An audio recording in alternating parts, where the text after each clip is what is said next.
Fala vizinhança! Sejam muito bem-vindos a mais um vídeo do canal CH Universe.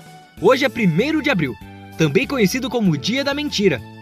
Aproveitando a data, vamos relembrar algumas mentiras sobre a trupe de Chespirito e averiguar os mistérios. A mentira mais disseminada envolvendo os programas CH é que os últimos episódios com a participação do Kiko seriam aqueles gravados em Acapulco. Isso não é verdade. Os 3 episódios de Acapulco foram gravados e exibidos em 1977. Carlos Villagrán só saiu do elenco no começo de 1979. O último episódio com a sua participação foi A Escolinha do Professor Girafales, exibida em dezembro de 1978. A confusão se deu porque o elenco aproveitava o fim do ano para tirar algumas semanas de descanso. Aproveitando a oportunidade, nas férias de 1978, a Televisa reprisou os episódios de Acapulco em dezembro de 78 e janeiro de 1979. Logo em seguida, reprisaram a regravação de Os Espíritos Zombeteiros e Vamos ao Cinema, o primeiro episódio sem a presença do Kiko.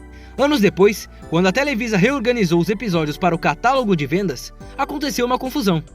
A saga dos Espíritos Zombeteiros foi normalmente distribuída em 1977, enquanto as 3 partes de Acapulco chegavam para as emissoras na exibição de dezembro de 78, seguidas pelo episódio do cinema. Como as emissoras exibiam na ordem que era enviada, os fãs passaram a ter a impressão de que essa foi a despedida do Kiko na série, sendo que se tratava de uma mera reprise. Outra impressão que ficou foi que a canção Boa Noite Vizinhança havia sido composta em homenagem a essa despedida. Outra mentira. A versão original da música foi lançada em um LP de 1977. Como a música fala de despedida, pode ter ficado a impressão, mas não foi o que aconteceu. Ainda falando sobre a saída de Carlos Villagrán, o motivo de sua saída nunca foi totalmente esclarecido. Por esse motivo, viemos explicar. É muito dito que o Kiko teria sido retirado do programa de maneira forçada, por estar conseguindo uma popularidade maior que a do protagonista com o público. Em abril de 1979, durante uma entrevista à revista Teleguia, Carlos Villagrán afirmou que a sua jornada no programa já estava cumprida, e agora ele queria trabalhar sozinho. Seus planos eram de fazer cinema e televisão, apresentando novos personagens.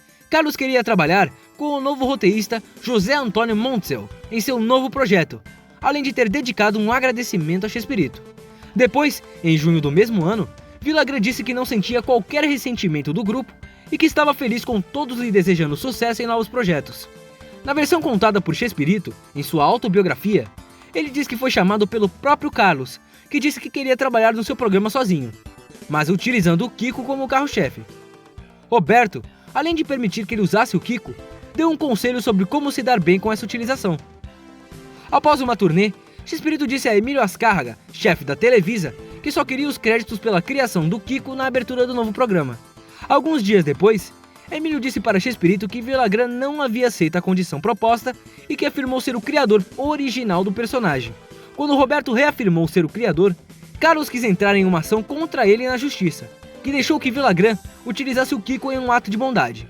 Diante do que foi dito, podemos concluir que Carlos pediu para sair do programa e não foi retirado do elenco. Além disso, ele poderia trabalhar tranquilamente em outras emissoras.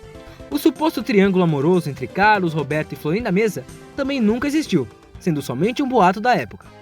Outra invenção é sobre Ramon Valdez, o Seu Madruga.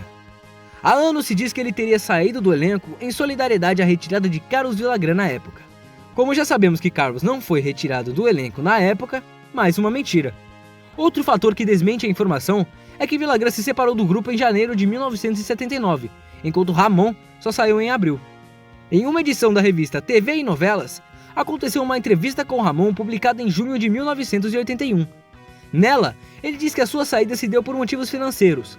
Apesar de ser muito bem pago pelas participações no programa, ele recebeu uma proposta tentadora para trabalhar em um circo por 6 meses. Chespirito apoiou sua saída e disse que Ramon teria um amigo naquilo que precisasse. Na mesma entrevista, Ramon afirmou que não gostava do comportamento de Carlos nos bastidores do programa, dizendo que ele era indisciplinado e estrelista.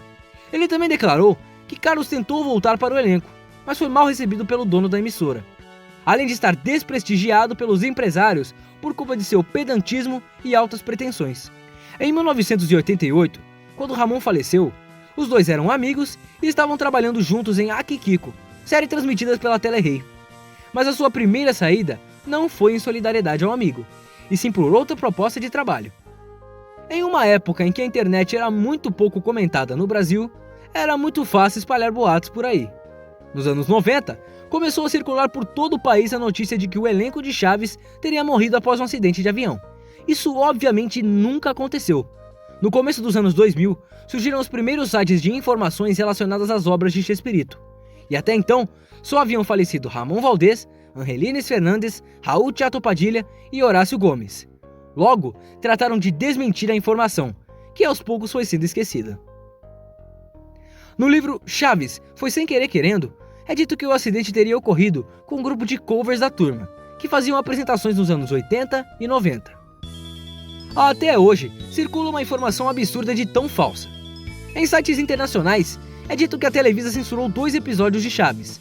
São eles Marteladas, de 1972, e O Casamento do Século, de 1981. Ambos foram produzidos para diferentes fases do programa Chespirito. Marteladas teria sido censurado pelo alto teor de violência, enquanto O Casamento do Século teria gerado uma revolta dos católicos no México, devido ao professor Girafales surgir caracterizado como um padre, sendo que tem uma personalidade galanteadora. Mas isso é verdade? Não! Ambos sempre foram exibidos normalmente pela Televisa, assim como vendidos para outros países. Marteladas teve lançamento em DVD inclusive aqui no Brasil, e estreou em 2014 no SBT.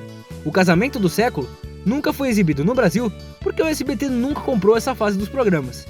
Mas nunca existiu qualquer tipo de censura ou impedimento para que isso acontecesse. Já sabia desses boatos? Deixa aqui nos comentários. Estamos esperando seus relatos. E se você gostou do vídeo, marca com um joinha aqui embaixo e faça sua inscrição para receber mais conteúdos semelhantes a esse. Além disso, você também pode ativar o sininho para receber uma notificação a cada vez que um vídeo for postado. Sigam-nos bons e até o próximo vídeo!